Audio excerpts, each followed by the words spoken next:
All right. So I have a guitar for sale right now, and it's a 1984 Gibson Explorer III designer series.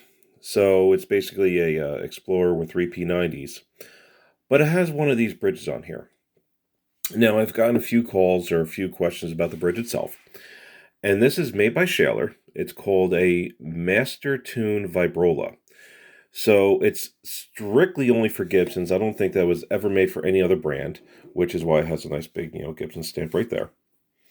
And it's interesting because it's a floating bridge similar to what you would see with a Floyd Rose or a Kalar, but it doesn't lock. So it's more like akin to a Bigsby, I would say, where your bar is resting and you could go up and down, but you don't do, dive bombs. You're not doing anything crazy with it.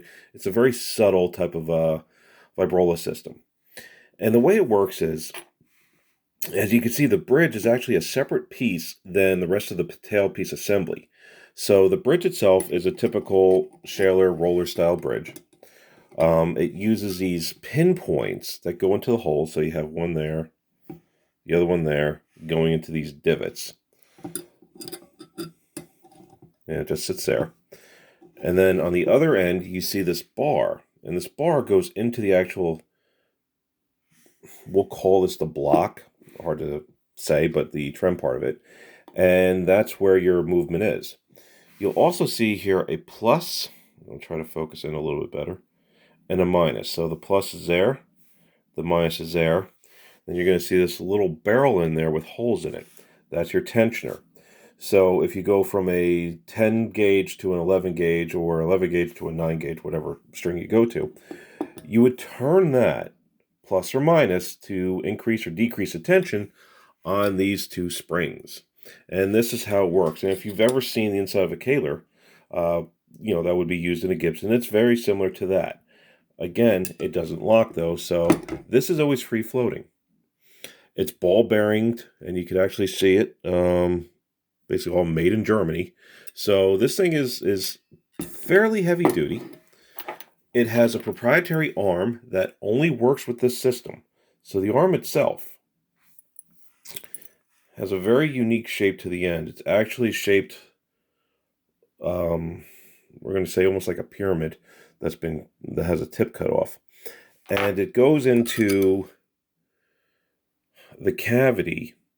It can only go in one way. It has four positions, obviously, because if you look at you'll see the flat sides. So it can be turned. But this means you can't have another bridge go in there. And you know when it's in because you'll feel it click. I'm trying to do this with the camera at the same time. And it's actually in there now. It's not in the right position, but it's in. And it's a very firm, tight fit.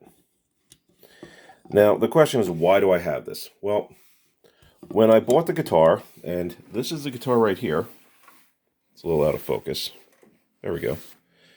It didn't have the arm. And the only way to get the arm was to buy a whole tremolo, which, after a little bit of time on Reverb and eBay, and I believe I found this on Reverb, there was a seller who had a new old stock, which this is it, and it had the bridge, or it had the arm.